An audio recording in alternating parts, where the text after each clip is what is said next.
2 matchups, one in the regular season, one last night. Yeah, these top 3 in the order combined 436 in the 2 games that they faced Jordy Ball. So very reliant on the numbers specific to Jordy and those that can put it in play and aren't going to have a lot of swing and miss. Yeah, that one hits Gabby Leach, and how about that after Ball did not issue a free pass last night in 7 innings, hits the first one tonight. Well, Gabby also on the plate, and that's part of the plan against Jordy Ball. These lefties crowding the plate, looking away. Really took away that inside part of the plate for Jordy. Yeah, she was good last night. At one point, 80% of her pitches were for strikes. Ended the game at 75% of her pitches as strikes. The other thing with this lineup tonight for Tennessee, it's a little more left-right, left-right. Instead of lining up the hitters on the same side of the plate for a stretch. Sophia Nugent backs off the plate. You're going to see the righties off the plate, the lefties on the plate, really looking for that arm side, which is the inside part of the plate to these righties. These 2 former teammates at Oklahoma squaring off tonight. Now that's in for a strike from Ball. Nugent, 1 for 3 yesterday.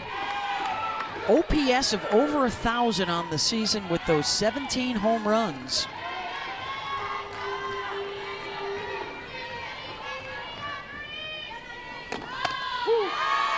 Catches the corner, 1 and 2. Going immediately attacking on the outer half after yesterday being on the inner half. Seeing exactly their plan.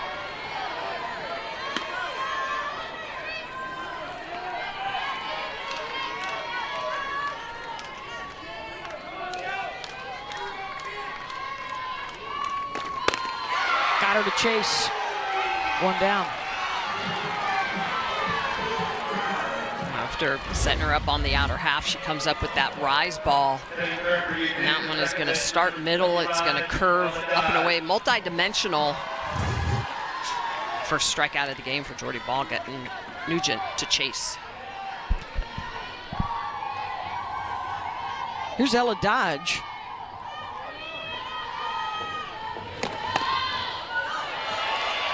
That squirts away from the catcher, Bredwell. And down to second base goes Leach. There's an obstruction call as well on the play.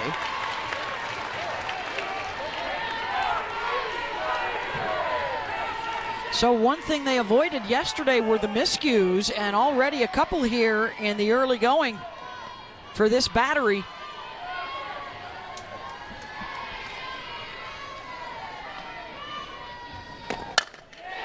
Drilled down the line and gone. Ella Dodge, 2-run home run. And Tennessee immediately looks different than they did last night with the lineup change from Karen Weekly.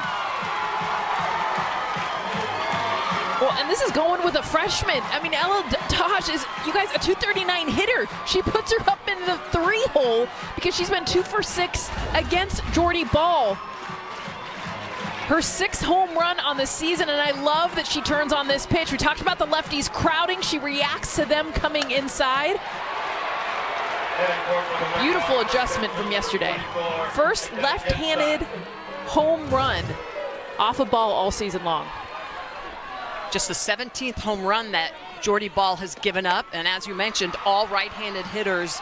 Ella Dodge, a Clearwater bomber from the Clearwater area. Everybody's super excited about her being a volunteer and everything that she brings to the program. But you're right, not the prototypical home run hitter. No. For the Vols. What a massive confidence booster, too, for this Tennessee team. Boo Gibson out in front of that off-speed pitch.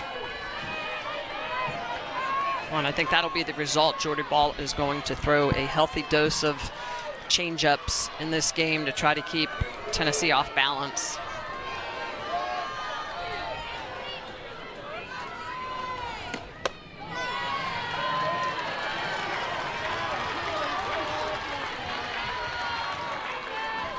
And usually it's the opposite too. You'll see Jordy Ball or a right-handed pitcher, it's going to be lefties that tend to have higher numbers. The fact that she has not given a home run to a left-handed batter just shows how good her stuff is.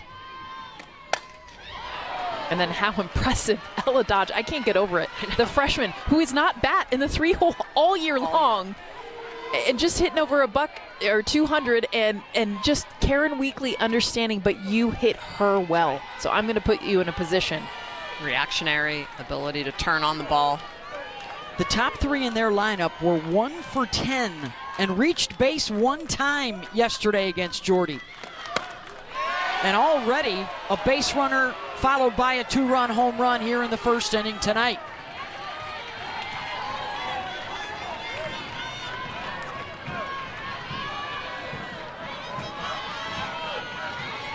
Checking with Sophia Nugent too, who has hit in this half inning, looking for a little more information. Talking about spin. Yeah, recognizing spins.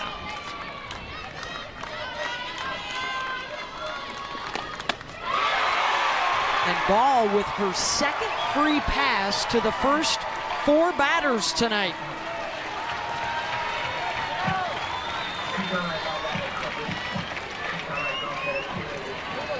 Being in control last night, again at one point, 80% of her pitches strikes, already struggling here in this first inning. What a difference overnight. It was Nebraska who jumped in front early in the first inning in game 1, and now here in game 2, Tennessee making noise. Taylor Pannell in the 5 spot in the lineup.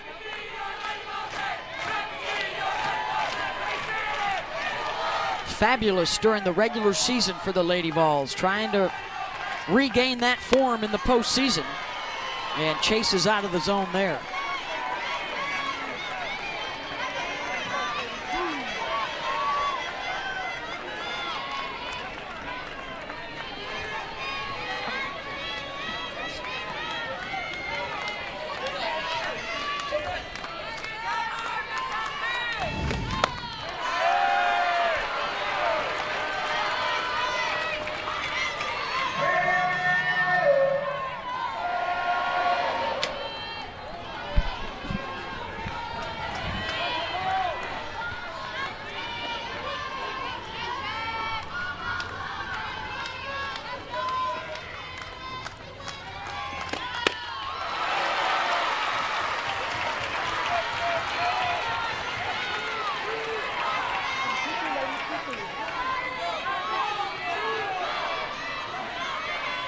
And welcome to Knoxville and the Super Regional Game 2. Early fireworks here in the top of the first for Tennessee in a must-win situation tonight.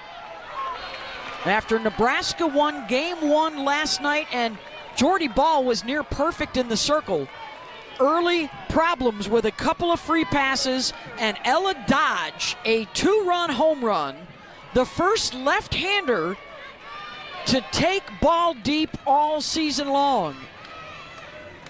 And they've got 1 on with 1 out right here for Taylor Pannell, and Ball gets her second strikeout, 2 down. Let's revisit the Dodge long ball. Ella Dodge did such a beautiful job. They had been looking away, middle away the entire game yesterday, able to react to a pitch more middle and up in the zone. The Froshy, 6th home run of the year. Beth, you mentioned it. Never been done to Ball this season. Slow roller to second. Lauren Kamensen scoops over to first, and that will end the inning. But just what the doctor ordered in those Summit blue jerseys for Tennessee.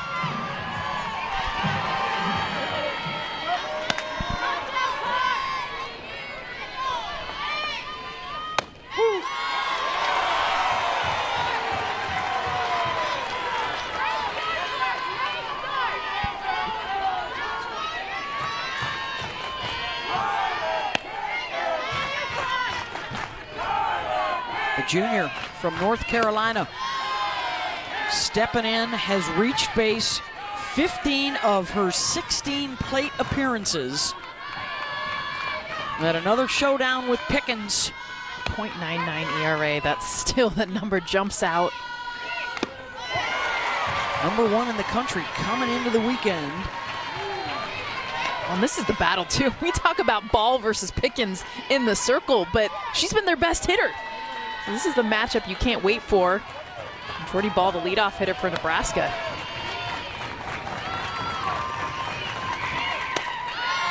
Well, last night she was first pitch swinging, hit that ball through the 5-6 hole, so leading off in many different ways. Just that great prototypical leadoff hitter with power as well. Matchup of All-Americans, the Big Ten Player of the Year against the SEC Pitcher of the Year. Jordy, of course, also the Pitcher of the Year in the conference. The first time that has happened in the history of Big Ten softball. And just the 4th time ever in the power leagues that someone swept both. Out of Papillion, Nebraska. Her first full season back after returning from an ACL injury last year. Drives this one deep into foul territory. Oh, and did she come up with that? Terrific effort from Alana Leach, who was making just her 8th start of the season out there in left field. that was incredible just to get herself in position to catch this. Runs into the wall. She went a long way. She was running full speed. I was worried she was going to be a little shaken up running into that wall. She starts in left. Her sister Gabby starts in right field with Kinsey Fiedler between them in center tonight.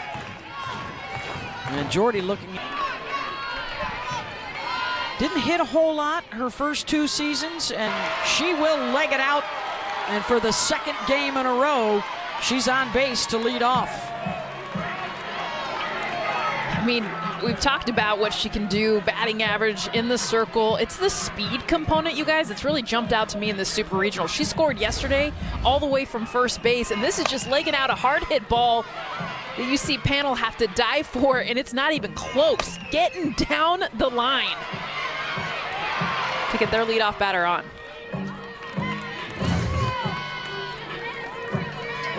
Yesterday in the first inning, she then stole a base and came in to score.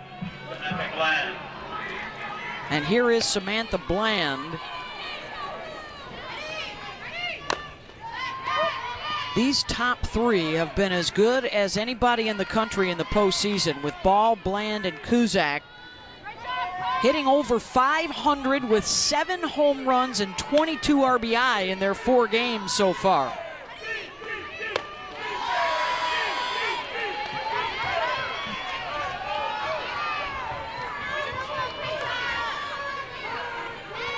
This is where they generate 8 runs per game, the 2nd highest scoring team in the country, and that will get through into the 5-6 hole.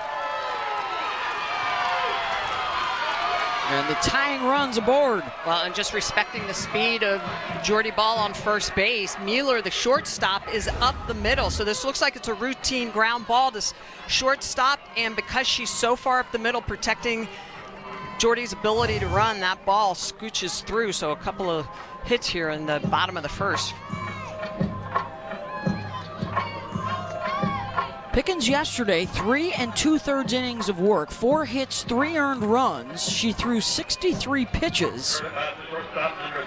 The control was a bit of an issue. So trying to lock in here, Smitty, with the early lead. And Nebraska immediately threatening. Here's Kuzak. Opposite. Leach is there to make the catch. Ball will try and hustle over to third. She does, and also sliding in safely at second is Bland. And it's as good as a long sacrifice. So now 2 in scoring position with 1 down. Jordy Ball just continuing to utilize that speed. I mean, this is hit shallow enough to where it's not just a routine, you're going to get it to third base. But she makes it that. Productive out, so important in this situation. Here's Hannah Kamensit, who hit a home run last night.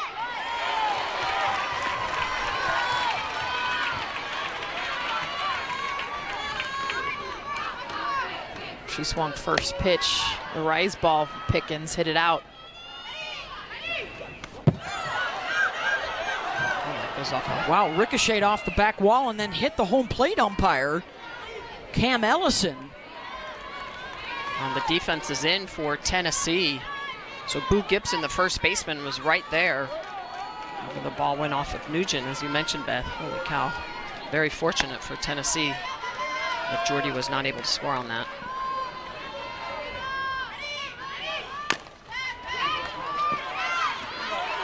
You'll see some of these Nebraska hitters all the way in the back of the box as far as you can. I mean, it's no secret. Carlin Pickens, I don't know if you've seen, but she throws the hardest velocity in all of college softball, and that's the respect you get. Back foot on the back line. Lives in the low 70s. Just missed away. Showed her a different speed there.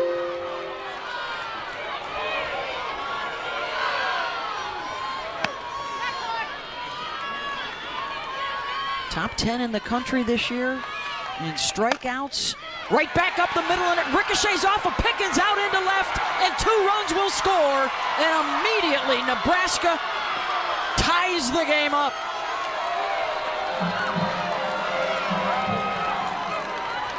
How about the response from Nebraska? I mean, first of all, Jordy Ball getting on base with the hit, Sammy Bland, and even Ava with the out, getting them both into the scoring position. Carlin Pickens, normally a play that she makes.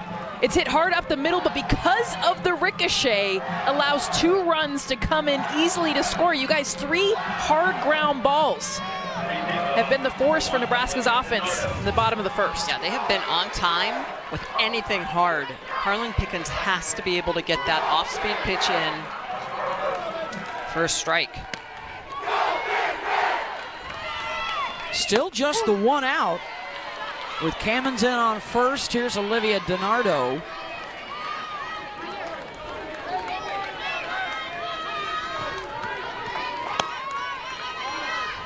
DP from San Mateo, transferred in from Arizona after a couple of seasons,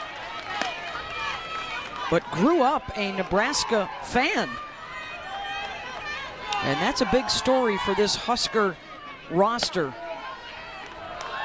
A lot of Nebraska ties that have returned home to play for Rhonda Revelle, a former Husker player herself, now in her 33rd season at Nebraska. A win tonight, and it will be 5 trips to the World Series in 5 different decades as a player and coach.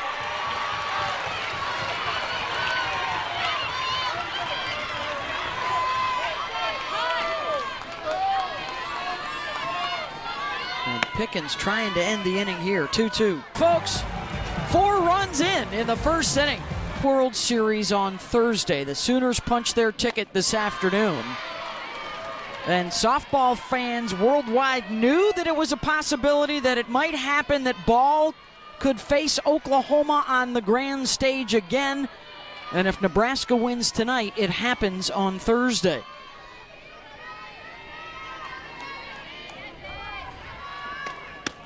Here's Emma Clark, 7, 8, and 9 coming up. Tennessee scoring their 2 runs off a ball and a 2-run home run from Ella Dodge. Jordy with 2 free passes in that first inning.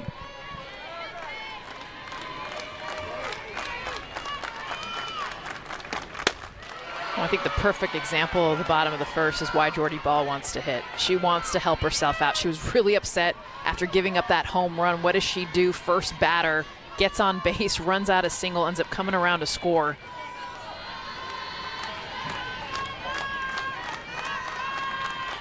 One-two pitch. Let's see if the bottom can be as productive. Even though there's been a lineup shakeup for the Lady Vols, they had 4 hits from the bottom 3 in their order last night. This the 3rd game this year they are seeing Ball. They had more strikeouts than hits in the first 2 matchups with her.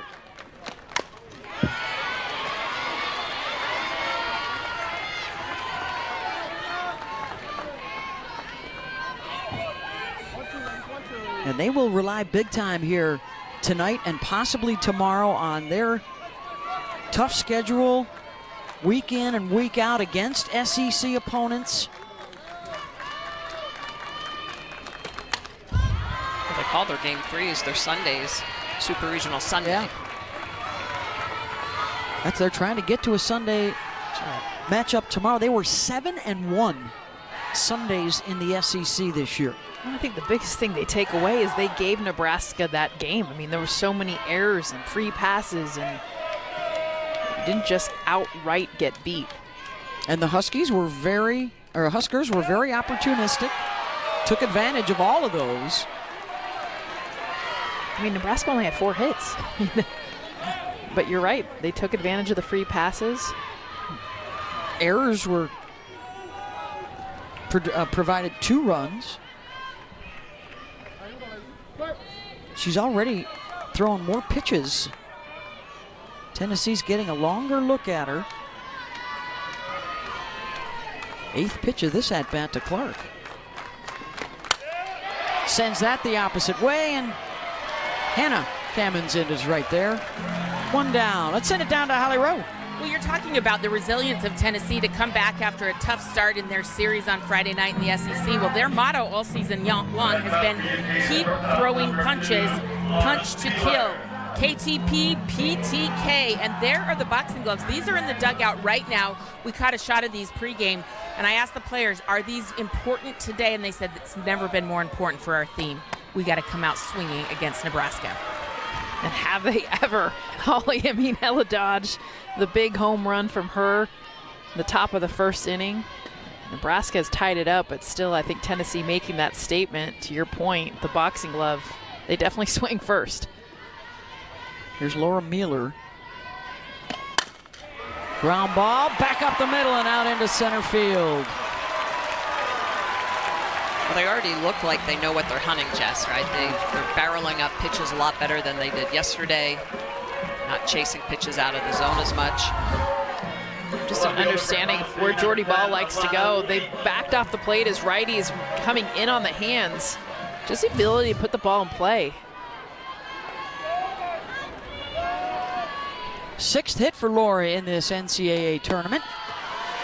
And the go-ahead run on base. Yeah, we talked last night was kind of a prove-it night for Nebraska, and they did.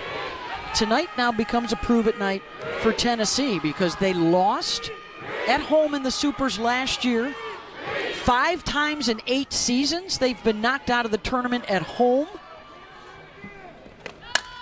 They want to send this in a different direction and get back to Oklahoma City where they were a couple of years ago.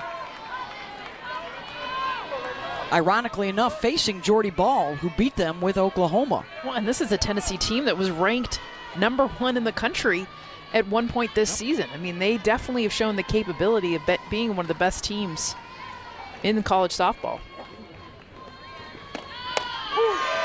And for a strike, 1-2. Gabby Leach, I mean, we're seeing it too with her sister Gabby. She got hit by a pitch, who's on deck right now, but sorry, Alana Leach, she is on the plate. That front foot. This is her 2nd at-bat of the tournament. She's got 7 hits on the season, so a big night for her tonight with her sister. Lays off of that, 2-2. Yeah, and to your point, Jess, so the lefties are closed up because of the way Jordy likes to throw to that arm side or to the outside part of that plate. I mean, that's challenging her. Big time. Toes almost in the river, dipping a toe in the river, Michelle. When she hit Gabby, just trying to come inside, because if you look at her elbow, that's over the plate. Ball tried to come inside on her. Stepping on the bag is Kuzak over to first, and a terrific scoop from Bella Bacon for the double play. And they've been here since Friday morning, like lining up. They got all the spots too. It's Spectacular. sold out RV.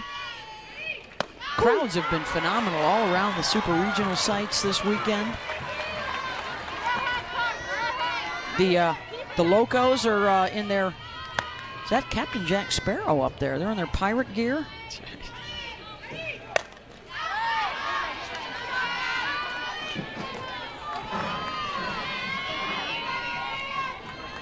The Pirates' booty would be a win in game 2 for the Locos and force a game 3 tomorrow.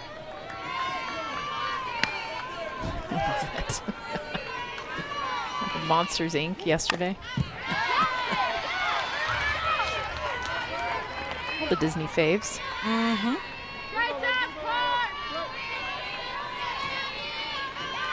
Abby Squire, 7, 8, and 9 here for Nebraska. Pickens in front 0-2.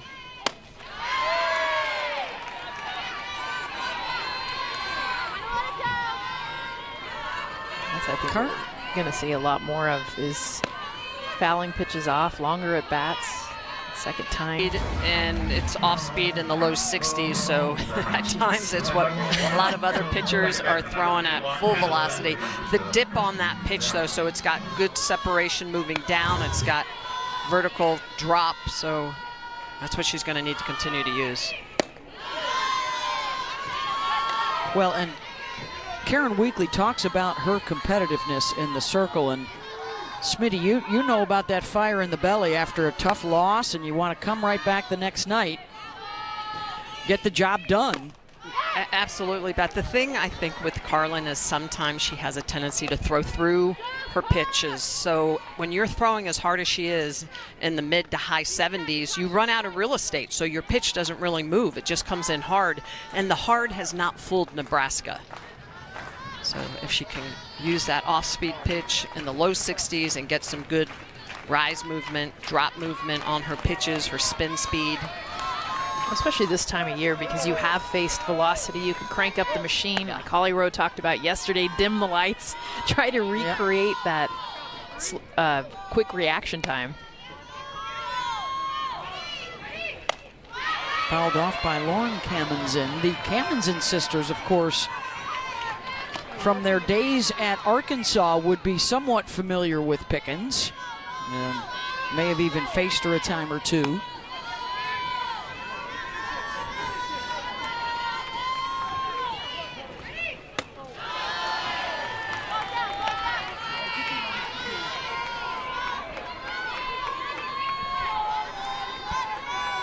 Looking for her first hit of the Supers.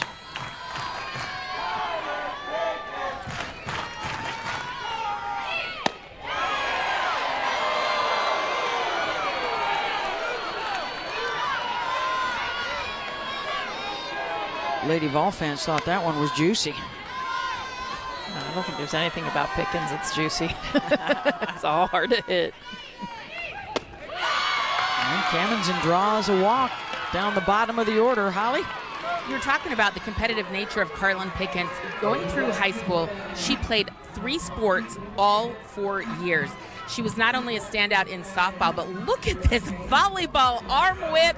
She was an all-conference performer in volleyball. She was all-state in basketball. I was talking to her mom about this, and she said, you know, she was just good at everything, but she had such dedication, 3 sports year-round, and she carries that competitive fire into the circle.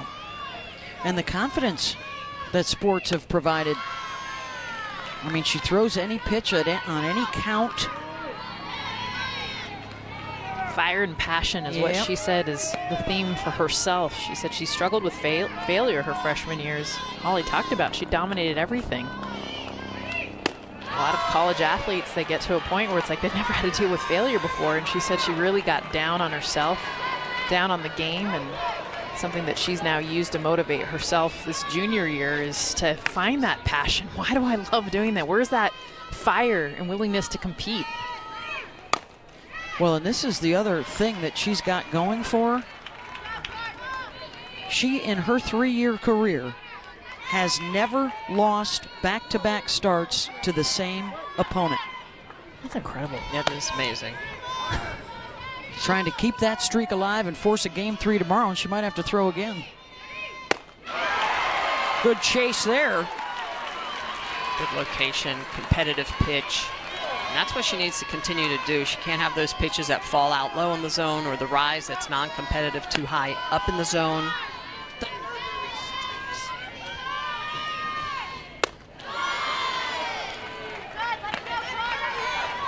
Buzz the tower, full count. 6 free passes yesterday for this pitching staff were of the last 6 she's faced. And the finish with the flourish there to get ball. Carlin Pickens just using that velocity going down in the zone, and then the rise ball hop in. She beats her counterpart strikes out ball. 3 strikeouts in the inning for Carlin Pickens.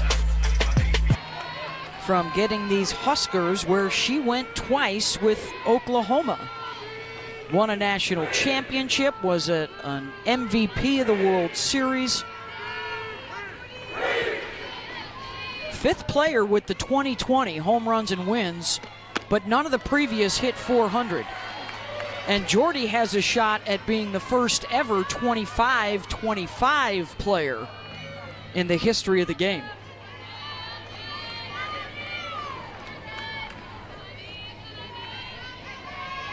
Here's the 2-0 to Gabby Leach, back to the top of the order, so second time around. And it's the things that don't get charted, Beth. We talk about her home runs, her ERA, the stuff that's obvious, but talking to Tennessee, they were talking about how their short game is eliminated. They can't even go to the drag bunt. Even thinking about slapping, because guess what? Jordy Ball will get it. She is all over anything in front of her, to her side. Those kind of things don't get keeping track of, but she's eliminated it for Tennessee. And so that corners being back gives her more ability for her infield to be able to field balls, because she can get to everything in front and to the side. That's her 3rd free pass, 2nd time to Gabby Leach. You heard her say she wanted to stay home and had initially committed to Nebraska, but then reopened her recruitment, ended up signing with Oklahoma. 6 years ago, some players at Nebraska did not like the way that Rhonda Revelle was coaching the team and the culture that was around the program. There was an internal and an external investigation at the school, and at the end of that, the university announced that Rhonda would stay, and she would continue to be their coach. She would continue to lead this team. But there were some dark days after that on the recruiting trail. And now, 6 years later, winning back the trust and respect of all these Nebraskans that have returned home. What a possible weekend for Rhonda's redemption if they get back to Oklahoma City, and they do it with the likes of Ball. Yeah, well, Rhonda Revelle is one of the most respected coaches in the game. I remember when she was going through that, she had so much support from the rest of the country, head coaches, people coming up and saying, hey, we believe in you, Rhonda. We know the type of person and coach that you are. I've actually played with her and Lori Sipple, so I know the type of people they are. She runs a top-notch program. Lori, her longtime assistant and pitching coach. Hundreds of alumni that came out. And you're talking about decades of players that she's impacted and coaches, players that are watching now and cheering on this weekend that feel for sure that they are a part of this run. Nugent. Out to shallow center, and that's going to find some grass. And that'll bump the go-ahead run into scoring position for Tennessee with nobody out. And again, Karen Weekly looks like a genius with this shakeup of the batting order. And now the top 3 have reached in 3 of their 4 plate appearances. Check at 5. The whole idea was like, she literally was like, who can hit Jordy Ball? Let's look back on the 2 appearances. 3 for 4 for Gabby Leach, 2 for 6 coming into this for Nugent, who's their normal cleanup hitter, now batting in the 2-hole, and then Ella Dodge, who has the home run, who's up to bat now. Well, and to both hitters, 3-ball counts. She walked Leach, Nugent, 3-1 count, able to capitalize on it. Got up on top of the plate, and Jordy Ball trying to come in that kitchen. She says, heck no, sends it out of here for her 6th home run of the year, and I definitely tip my hat to Karen Weekly, because this is a freshman. Look at her numbers, 246. I mean, if you're basing on the whole season, this isn't your 3-hitter. But Karen Weekly said she is against Jordy Ball.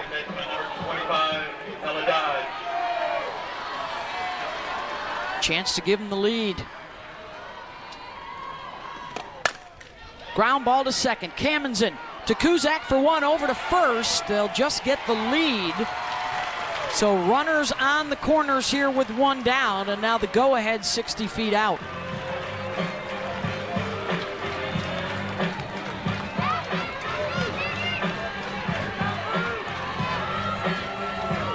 And here comes Boo Gibson.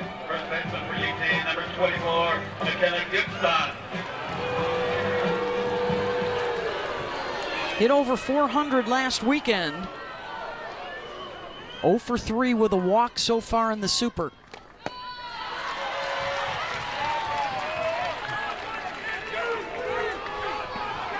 One of these upperclassmen that has been to the World Series, has won SEC championships. Still high on the priority list is the first ever national championship for both of these programs. Gibson gets a hold of one. And back at the edge of the track, the catch is made by Kamenzin. And on the tag, safe at second, as Ella Dodge's Gabby Leach scores, and it's 3-2. Boo Gibson with the sac fly. Oh, and Boo Gibson, oh my gosh, for her to be able to get another run for this team. But look at this slide by Ella Dodge's swim move. Beautifully done, and then she holds on to the bag. You guys, this is such a hard move. She recognizes to go inside the bag, pulls up her right arm to do the swim move to be able to get in safe. Otherwise, she's out at second base. And then switched it to stay on the bag. Yeah, and the timing of that important too, because Leach has to cross. That could have been the third out of the inning. Leach has to cross home plate before that out. So on a must-win night for Tennessee, they're back in front. Here's Taylor Pannell. Pannell sends one out to center. Nat Hill calling for it, and that'll do it. But a run in for the Lady Vols. Rocky Top on top in the third. And when we hit that 80-mile-per-hour mark, which it sounds like Pickens might do it before the game is over, I love, by the way, she went up 3 miles an hour just for the at-bat to Jordy Ball. Yeah, so that one to Jordy Ball. The previous fastest one was to Bree Ellis, that's right. So a little extra juice to some of the best hitters in the game. Elevating. That first one was a ball. That one was a strike. You know what's incredible, though, with Carlin Pickens is a lot of times when you think that, you're thinking, oh, man, she's got to tense up and just she is so free and loose. Look at how athletic she is. She makes 79 look easy. I mean, that's what's crazy about the way that Carlin Pickens is able to repeat that motion. I mean, back in the day, there was some heaters, right? Debbie Doom, Michelle Smith. Now, today with, well, obviously the athleticism. Nice grab by Pannell at third. But Michelle, also the work with all these pitching coaches, the mechanics, the video now that you can use as a younger pitcher. Absolutely. It's all mechanics. Just we talk about the mechanics of hitting. It's the same thing with pitching efficiencies, right? It's like a car engine. It's more efficient you are, the more power that comes out, the less gas or energy that you consume or use. And that's Pickens. Long levers, uses them. Here's Kuzak. The key, though, as well, is that pitching is all about, right, the S's, speed, spin, spots, right? So you can't throw it right down the middle, and you got to make the ball spin so that it moves. The speed is one component of it, but when Pickens gets herself in trouble, she's either too sweet through the zone or her pitches aren't moving. Back-to-back 20-win seasons, back-to-back SEC Pitcher of the Year honors, joining the likes of Monica Abbott and Stacey Nelson, Kelly Barnhill, the J-Train, Kelsey Dunn and Michelle Green, the others in SEC history since the late 90s.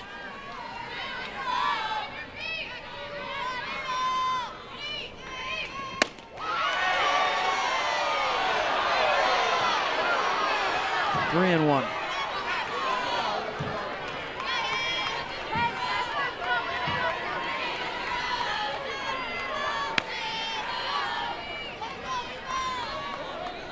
More 3-ball counts now coming. And that's in for a strike. Smile from Pickens. Oof, I felt like the one before it looked better. Yeah. Another full count. Got her. she is back in form these last couple of innings. Holly? Well, one thing I want to point out, Carlin Pickens hitting 79.4 miles per hour today is insane. I remember like it was yesterday. We were at the World Series, and Monica Abbott hit 73, and we were all like, oh my gosh, 73 miles an hour. Now here she is 6 miles per hour faster than that. It is mind-bending right now what Carlin Pickens is doing. I talked to her pitching coach about it. She said the force that she creates with her legs, she has a very open hip style. She really pushes against that front leg to get that torque. She has struck out 6 of the last 8 she's faced. Just uses all those levers, gets that front side down, so throws against a hard front side, which most elite pitchers will do. Ability to then get underneath pitches to throw that elite level rise ball.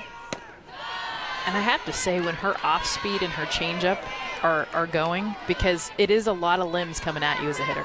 So you're already preparing for velocity. That's why these hitters are basically standing where the catcher is. They are back. But when she... All right, the defense has to do some work as well tonight, but Pickens rolling right now, 3 Hats, and they've done most of the damage. So trying to bunch them together, trying to split the lefties up throughout. We've got a new mile per hour record set today from Carlin Pickens. One of her foul balls to Jordy Ball was 79.4 miles per hour. How do you see her really fine-tuning her speed today, but also the changeup seems to be better? Yeah, I think she'd be happier if she was landing her changeups at about 90%. But she's doing better than yesterday. She's landing enough of them, and we're throwing a lot of them. And we need to do that to keep them off balance, because you can tell they're timed up for the velo. Thank you so much. Thank you. All right, we'll see if Pickens can keep it going. 3 2/3 innings of work yesterday, 3 innings today, and look at what she's thrown to Bree Ellis in the regular season, and now Jordy Ball here earlier tonight. Just extraordinary velo numbers, and now it's back to work for Jordy. She'll face 6, 7, and 8 in the lineup, and after watching the long, lanky Pickens, it's a whole different look that batters get from Jordy Ball. They are excelling in different ways, Jess. Yeah, well, especially because they're both so successful. That's what I love about the game of softball, is you don't have to be one build. And Jordy Ball, different from Pickens in that she's not just using her levers. It's so explosive with her lower half. Watch her get off the rubber. It's intimidating as a hitter. I thought about putting myself in the batter's box against her, and you picture that just jump.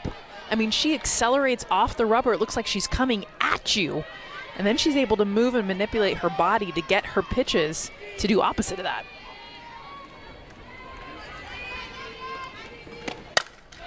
Fiedler sends it out to center. Nat Hill is there. 1 down. Well, this week's Sunday night baseball matchup has the Dodgers and the Mets head-to-head. Game time 7 Eastern on ESPN. Deportes and the radio coverage begins at 6 with baseball tonight. Sunday night countdown. We've got a full day, possibly, of softball lined up with Game 3s tomorrow, trying to fill that World Series bracket of 8 teams. There was a chance we'd have 4 already, but only 2 managed to get sweeps, Texas Tech and Oklahoma. We will have Game 3s tomorrow, Florida, Georgia, and UCLA, South Carolina. If Tennessee wins here, we'd have this Game 3 tomorrow. Let's go.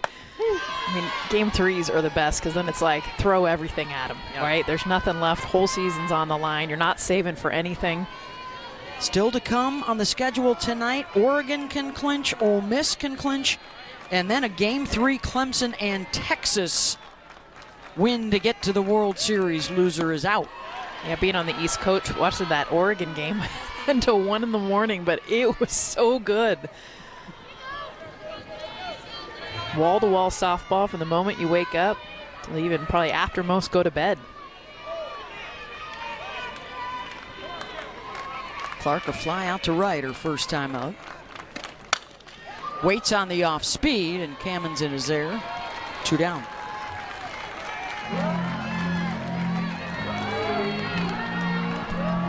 Both these pitchers definitely knowing they need to change speed against these hitters as the innings and the pitches go on. It's advantage to the hitters to be able to identify pitches, barrel them up.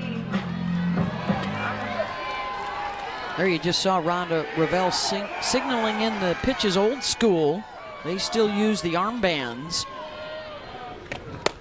And right next to her, I think that was Lori Sipple. The two of them as players and coaches have been responsible for what, 90%, that's Sipple 2 over, 90% of Nebraska's wins over the years. Lori works with the pitchers most of the week, right? And then Rhonda in game with the calls? Correct. Both of them outstanding pitchers in their own right. Lori Sipple, one of the best drop balls in the game. I played against her for a number of years when she was at Nebraska and also with Team Canada, pitched in the Olympics. Why are you twitching right now, Michelle? Is that a bad memory? Many bad memories of facing Lori Sipple at 40 feet with a drop ball that... Oh, with a white ball that was filled with pudding. Yes. Filled with pudding. And bats that were like using telephone Yes. A great appreciation for the old schoolers. It was a different game with the technology. It's a cool article in the New York Times talking about the evolution white ball to yellow ball, and the hitting has taken over the sport. Doesn't feel like it in this game. Ball gets Mailer. Strikeout number 3 for Jordy. Hoffman is the pinch hitter here in the 5-hole for Nebraska. 5, 6, and 7 coming up.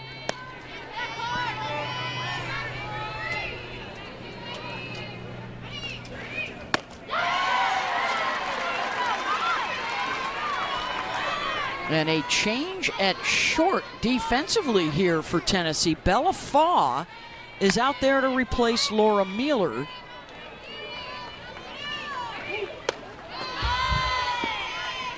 That's very interesting. So Laura Mueller has been a leader for them defensively and with the bat. We've seen it a lot in the super regionals where shortstops have been replaced, but you can see the way that ball's going to tail up. It's going to tail away from Casey Hoffman. 7th strikeout of the game on the rise for Pickens. That'll bring up Bella Bacon. I also think, too, the reason Pickens, we're seeing a different version of her is the defense has been strong behind her. I think that was, it's very defeating when there are errors behind you. Those errors turn into runs. And now she... Last night for them defensively, 9 came to the plate in a 3-run fourth. With the 2 errors, a wild pitch, 4 free passes between her and Sage Margetko. She did not make it through 4 innings in game 1. Ground ball. Panel will cut that off and make the play. 2 down.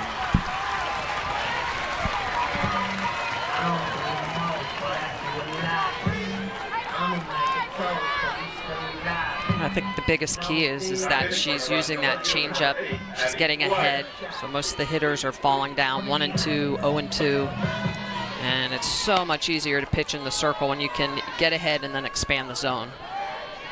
Here's Abby Squire. Strikeout victim in the second. Pickens has struck out 7 different batters tonight.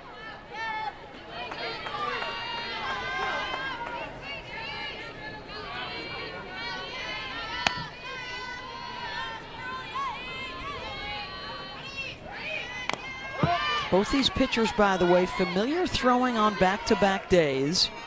6 times this year. 9 times this year for Pickens. And Carlin was 7 and 2 in the second starts back-to-back.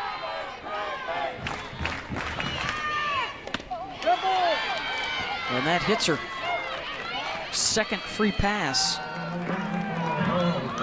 And the tying run aboard now with 2 outs for Lauren Kamenzen.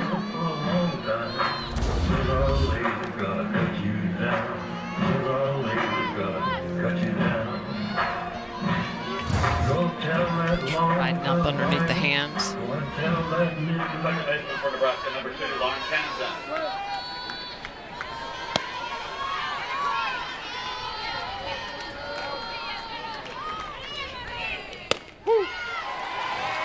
Kamenzen takes strike 1.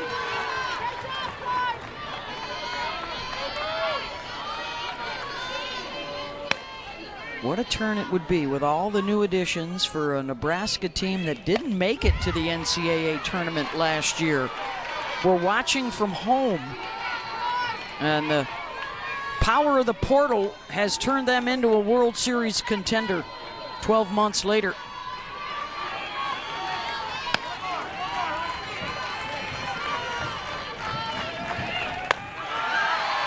Runner goes and sliding in safely, no problem there. Well, Nugent framing that pitch. I don't know if she just wasn't aware. And did she leave the base early? Early, yeah. She did.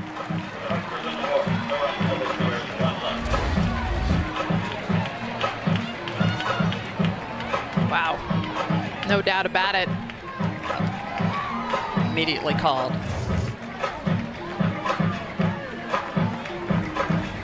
No challenge necessary on that one. Heading to the 5th in a 1-run game for Leach. And so from Alana to sister Gabby. Back to back in the lineup. Gabby has reached twice, scored twice. And both times she got on base for free. Against this game's notable two-way star in the circle, Jordy Ball. It was 3 passes that hurt Tennessee last night. 2 of the runs up on the board for Tennessee have scored those free passes by Ball. How cool is this, by the way? Both teams with starting sisters in the lineup tonight. Of course, the Leach legacy, the Leach dynasty of sisters is a good one. Great athletic family.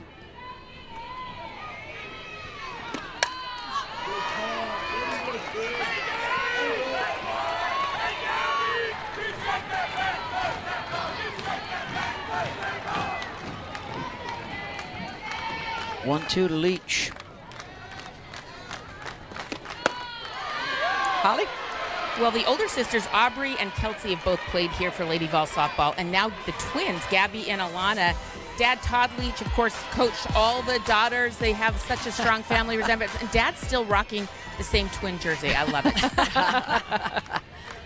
That's great. How about all 4 sisters playing college softball, though? Yeah. That's pretty proud parents right there. Not easy to do, being student athletes. That's some talent. Yep. Can you imagine wiffle ball games at the family reunion? Oh, my gosh. Man. Knockdown talking. dragouts. Exactly. Yeah. There's Aubrey. Aubrey's playing and still playing Athletes Unlimited with the Blaze.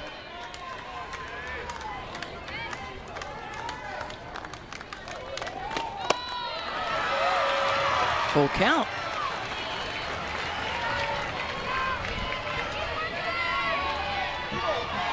Ball's not liking these Leach sisters tonight. Keep getting on base.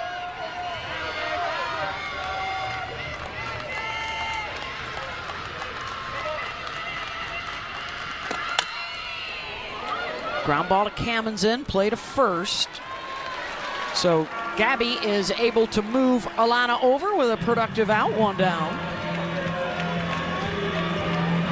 Sporting those Summit Blue unis. And as Karen Weekly has done over the years, of course, used to coach with her husband Ralph, who is here. He's retired now. But drawing all the support and guidance over the years from legendary basketball coach Pat Summit. And why wouldn't you? Yeah, I was going to say, what a gift. There's Ralph. Still keeping score, it looks like.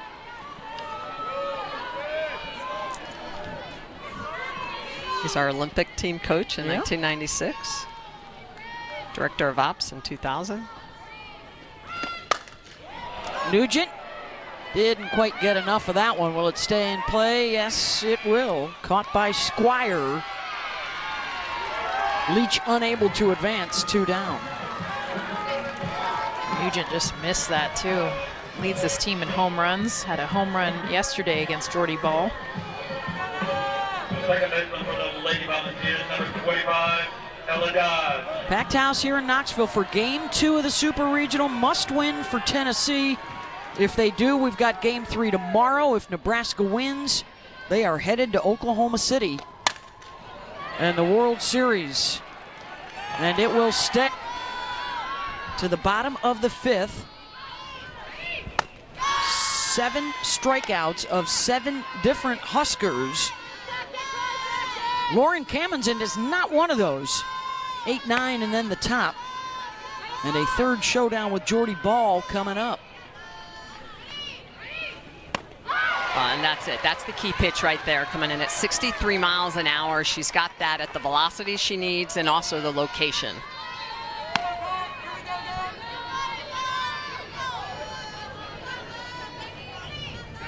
'13th, now 14 swings and misses tonight for Pickens. You can see the frustration from Lauren Camenzind after that swing and miss. It's like, are you kidding me? 63 below my knee, and now you're coming up at 70 up above at the letters?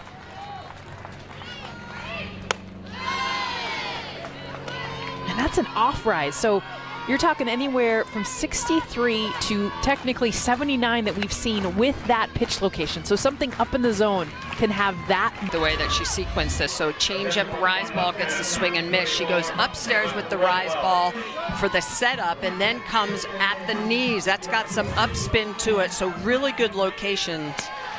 Pickens is just dialed in here this afternoon. Here's Breadwell in the 9 spot in the lineup. Ava struck out on a rise ball her first time up.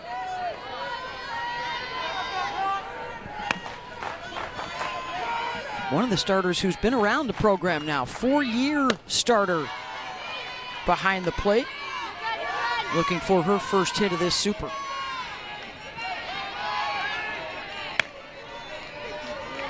Advanced so far with 2-game sweeps to get into the World Series, Texas Tech and Oklahoma. Elsewhere, it has been tough sledding. Competitive. Just the parity this year. I think, you know, we said it all year long. It was going to be a gamble to really try to decide who was going to be in Oklahoma City. Last night, 2 extras. Yes. Made us stay up late or early, depending on where you were in the morning. Another walk-off for Oregon, and Texas able to stay alive. Breadwell sends that one deep. Back to the track at the base of the wall, and it's caught by Fiedler. Able to track it down. Breadwell just missed it. And this is not easy to do because it kind of kept carrying, and this is home field advantage as well. Just understanding your feet hit the dirt, the wall is coming, but Fiedler did not slow down. She knew the wall where it was at, and I love the reaction from her pitcher Pickens, because this is a double off the wall, and the excitement that she has. This did not exist for her yesterday. And now 2 down with Jordy Ball coming up. She won the first matchup, singled and scored. Pickens won the second matchup, struck her out.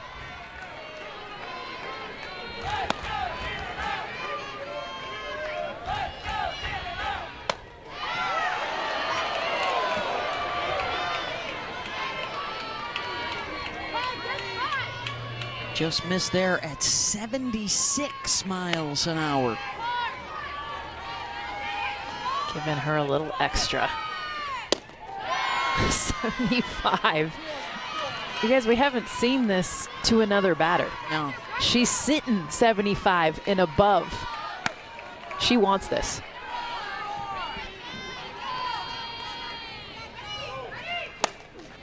Ball down the line and just foul. And you better believe Jordy Ball wants it too. I get more exciting about this matchup than the pitcher's duel because of how Jordy Ball swings the bat. Well, and it's interesting, too, because Jordy Ball's hands are actually pretty low. A lot of hitters will think, oh, rise ball, I want to have my hands higher. She's been actually working, looks a lot like the Oklahoma hitters, obviously working with JT the last couple years or when she was at Oklahoma. But those hands, right, if she gets a good rise ball that she can elevate out of the yard. She stays level with her swing, quick hands. 23 home runs on the year, just 6 allowed for Pickens. Pops it up, behind the plate, swirling, and the catch is made by Sophia Nugent, and it's 1-2-3 for Tennessee. Rematch from 2013. Terrific snag at third, and able to make the play is Sammy Bland. How about Sammy Bland? Look at the way she's going to lay out for this. This ball is charged. She's going to get down, throw from her knees, even a little bit of a bobble. And you know that Jordy Ball is loving that defensive play. Coming over, going to give some high fives to Bland. Sophomore out of Chino Hills, California. With the good glove work, here's Taylor Panel. I just love the emotions when we see that from the pitchers in the circle. We see it from all players, but when you see it from this position, from the stars, just an understanding of how much they want this. Pickens on the flip side right now, Jordy Ball, the fist pumps. They know how big this is.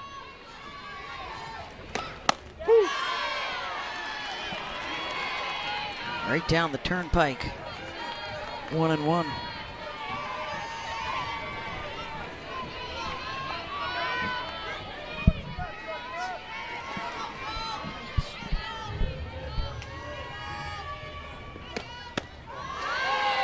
Trying to mix speeds at the knees, 2-1.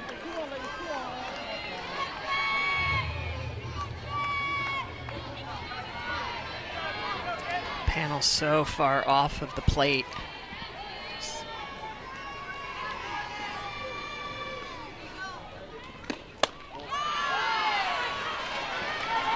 And it's discipline too, because sometimes you're off the plate, you're looking for that inside pitch. It's easy to chase it, even when it's out of the zone when it comes to the quadrant that you're hunting.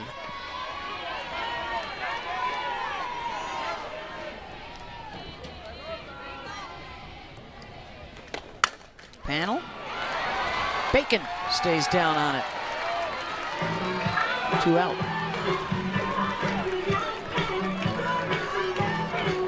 What you got for us, Holly? Well, talking about the Nebraska defense, they have improved dramatically this year. In their first 35 games, in their first 28 games, they took a big meeting earlier in the season to get the team on the same page. She actually showed them the stats, and it was something really bad. Like, we are I think they were 10th out of 17 in the Big Ten in the stats, and she's like, we're better than this. Jordy Ball said we all had that meeting. We knew we could be better. We had a lot of pride in this group, and there you go. They have improved, only 11 errors in their last 28 games. The message was delivered and received. Yeah, and real clean so far in this postseason. None through the first game and a half of the Supers.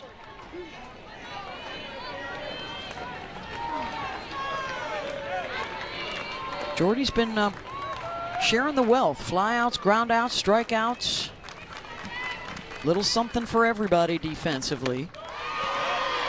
And they turned a double play earlier, second double play of the NCAA tournament, so don't always get a lot of opportunities to turn double plays because Ball doesn't always let a lot of runners on base, but just playing cleanly. We talked about it, the 3 passes. Well, it was Tennessee's defensive miscue yesterday that cost them a late shot at the game that Jordy was able to win. Well, when you're going up against elite pitchers, the first thing you think of is just limit the strikeouts, put the ball in play, create some chaos on the infield. And when you do that, it's amazing how you can put runs up on the board.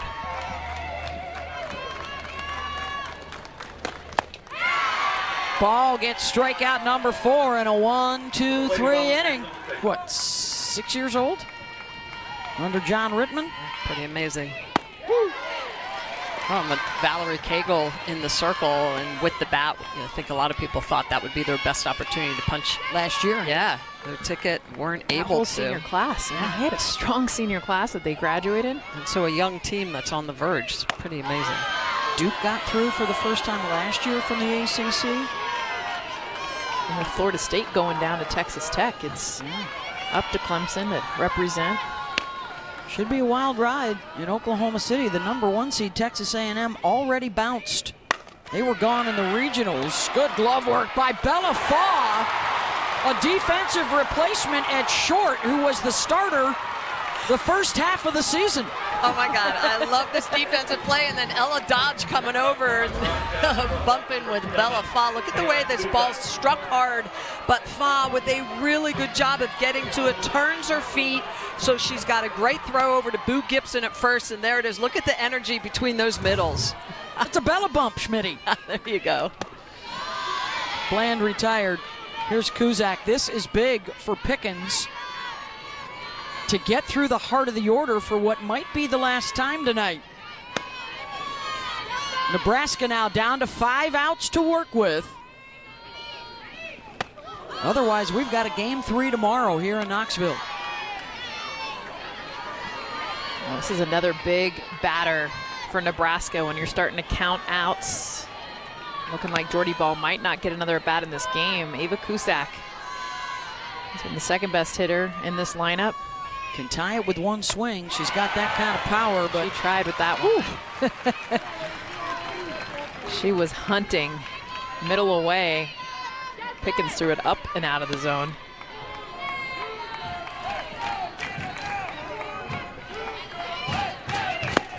they have the late lead into the 6th inning.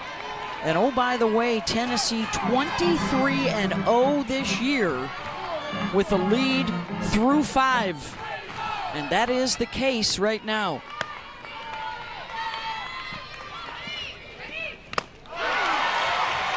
Pickens trying to continue her trend of 0 career losses in back-to-back starts to the same opponent.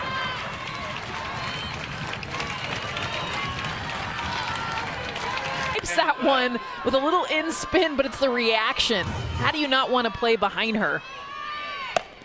Number 9 for Pickens, and the grounder to end the inning. We are headed to the 7th. Mutter. 5, 6, and 7 will be coming up in the bottom of the 7th for the Huskers.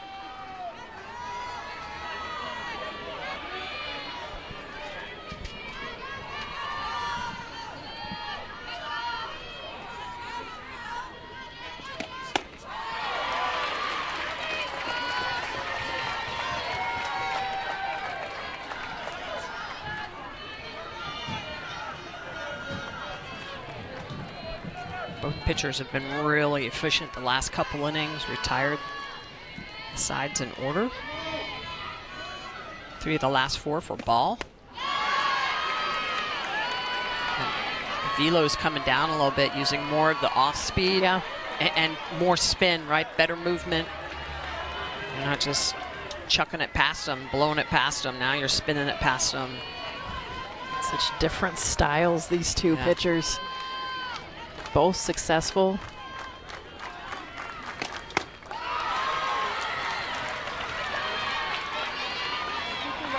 2-2. Jordy with that unique pitching style where her center of gravity actually comes up and then she gets underneath of that rise ball.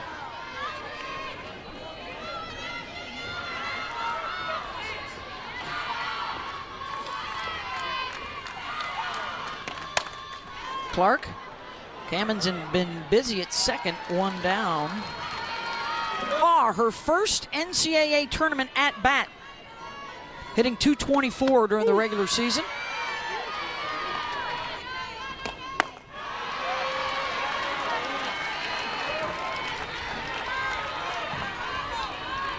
Yeah, Jordy not getting a ton of swing and miss in this game. We've seen the reverse from Pickens, but where Jordy's done an excellent job is just hitting her spots, changing her speeds. 6 swing and miss, in fact, tonight.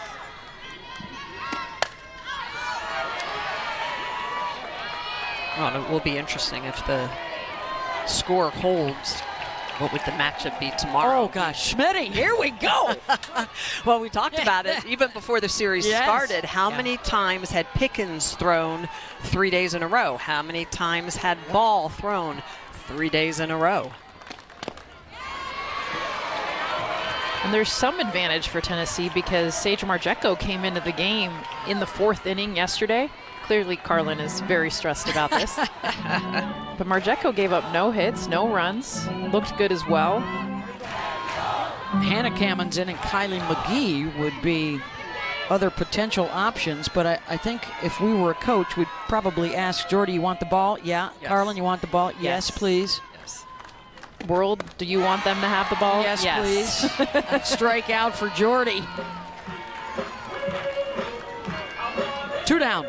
And this is that off speed to me, Smitty, that's so good because of that explosive movement up, and then she goes down and off. So when you see a pitcher coming at you with that kind of acceleration, and then she pulls the string on you, it's really hard to adjust. Yeah, really, really tight over the top rotation on that. It reads to your eye drop, but it's off speed. Alana Leach. Well, and to the question of how many times this year has Pickens thrown 3 days in a row, she has 5 times this year.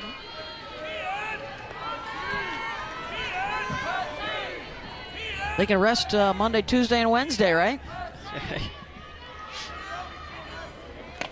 That's how all the pitchers used to do it.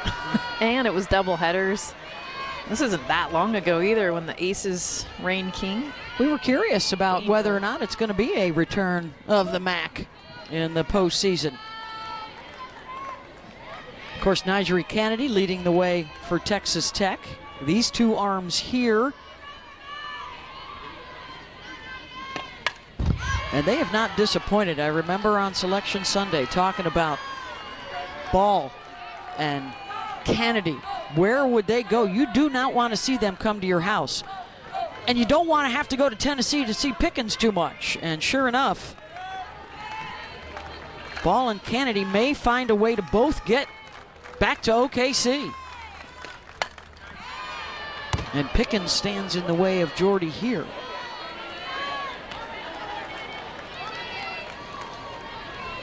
Of course, everybody continues to look up at the Oklahoma Sooners,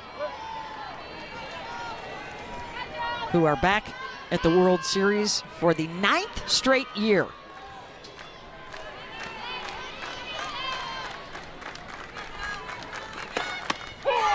Got her to the bottom of the 7th. A chance for Nebraska to tie it up or walk it off to the World Series. And in control here in the bottom of the 7th. So here we go. Beth Mowens, Michelle Smith, Jessica Mendoza, Holly Rowe with you. 3 outs for Nebraska to work with. They win tonight. They go to the World Series for the first time since 2013. If Pickens shuts this down, Game 3 tomorrow.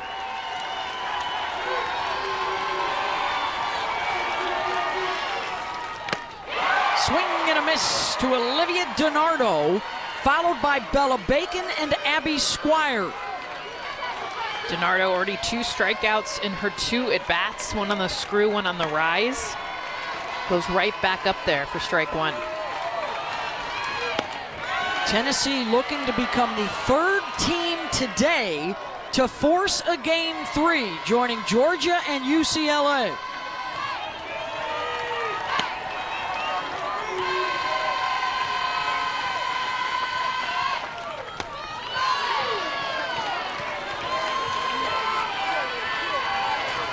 The 3 due up this inning have reached once a hit batter and have struck out 4 times.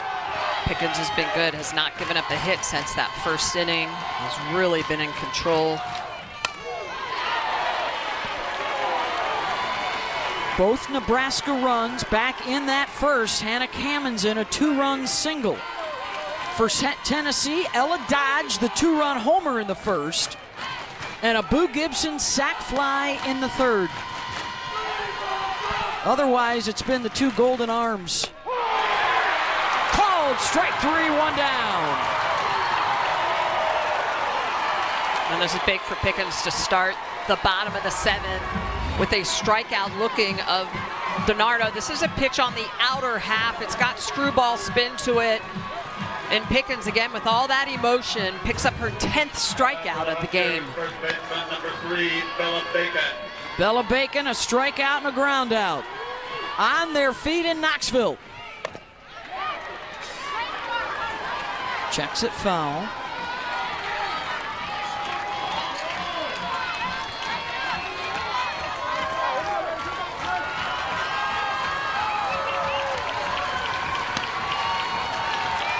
One of the Nebraskans who came back home after starting a career elsewhere. High chopper, that's trouble.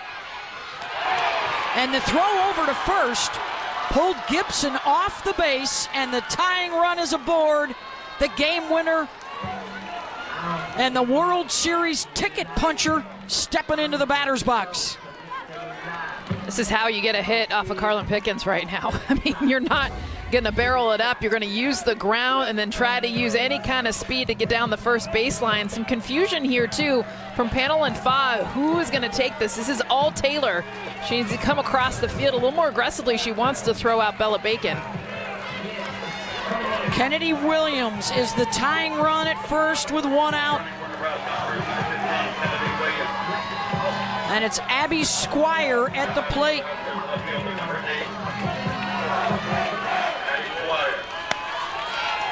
Three-year captain, the senior from Lincoln.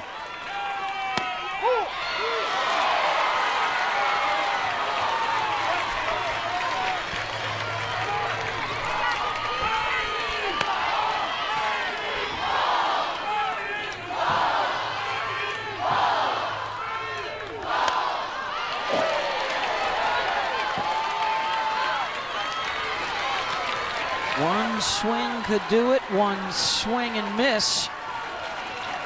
Puts them up to their last out.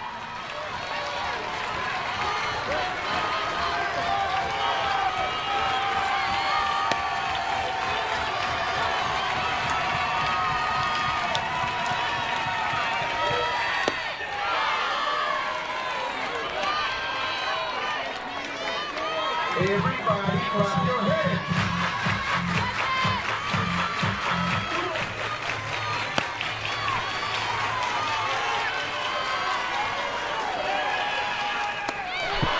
Rise ball gets away from Nugent, and the runner does not advance from first. Not only she not advanced, she was running back to first base.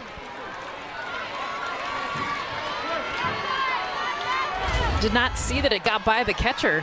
See Kennedy Williams, she starts to head back to first instead of... Missed opportunity there to get into scoring position. It is a short backstop here, so it comes off. You have to react right away. Tennessee has not blown a late lead all year long. Pinch hitter coming up is Emerson Cope. 1 for 7 as a pinch hitter this year, 0 for 1 so far in the NCAA tournament for the sophomore from Topeka, Kansas. And Tennessee 1 out away from a game 3.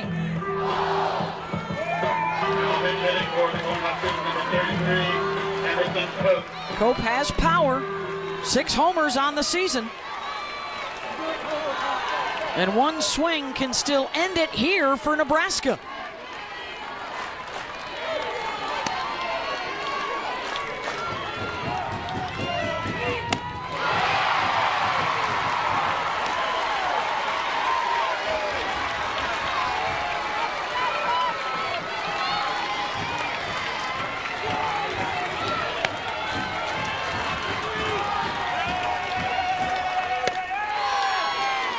One and one.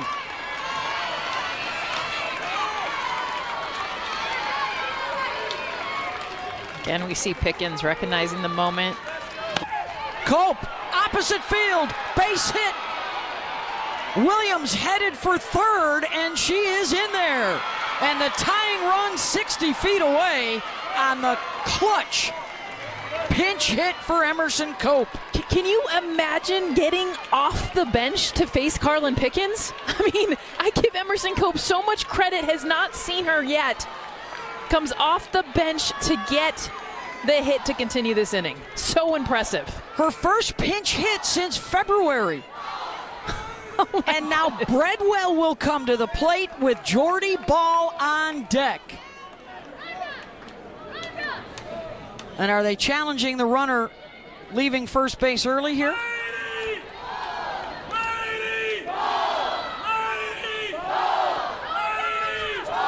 Does not, well, the umpires are talking about something. The ruling on the field is the runner did not leave early from first base. Tennessee is challenging that ruling on the field. This play is under further review. We've seen this in all of the super regionals now. Hoping to catch something.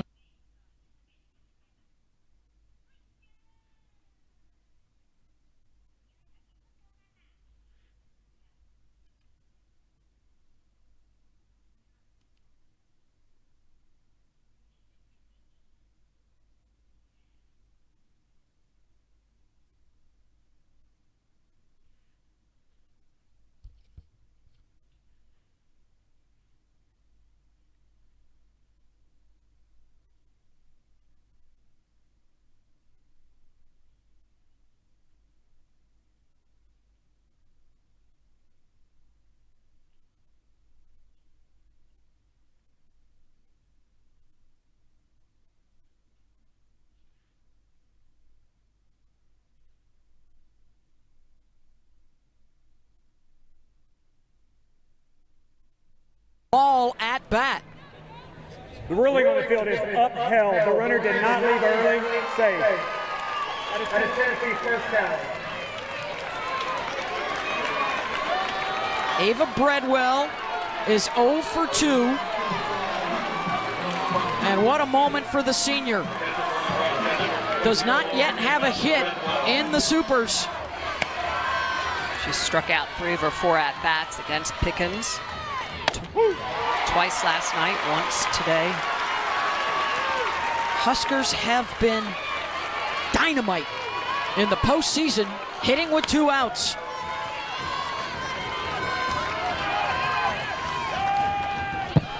Pitch gets away, but it comes right back to Nugent. Offense for Tennessee.